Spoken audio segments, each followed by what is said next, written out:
Looking primed for takeoff, this newly built model of the Space Shuttle Challenger rests in the Berkeley Hills just outside the Lawrence Hall of Science. Earlier this year, it was officially dedicated as a memorial to the Challenger crew. The project involves hundreds of students, local merchants, and one dedicated teacher. Now, he may not look like it, but this is a spaceship designer. Can I call you that? Ooh, No I've good. been called, go ahead. I've been called a lot of things. Okay, this is Larry Kuznets, and you designed this Challenger Memorial. Built it? Tell me the story of it. Well, it was a class. I had 400 students in a class on the space program that I'd always wanted to do ever since I worked at NASA.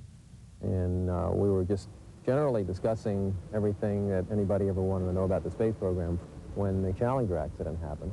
The class felt an overwhelming sense of grief and a sense of helplessness about what had happened, and everybody wanted to do something, but we didn't know what. So we thought about it for about 2 or 3 weeks, and then I had an idea that it might be a good idea to put the class into a organizational context or structure to teach them how something as complicated as a spacecraft is built. I'm frankly astonished that students who are untrained, that a group like that could put something like this together is just mind-boggling. And the exterior was only half the battle. The internal structure was even more difficult to duplicate. Every last detail had to be painstakingly reproduced. Nothing was left out. Sleeping compartments, restrooms, even the spacesuits visitors are required to wear before entering. Larry, this cockpit certainly looks authentic. Well, this was the most tedious effort in the whole project. We had to start with blueprints and expand the blueprints into actual panels, and then we had to add switches, and then we had to add electronics.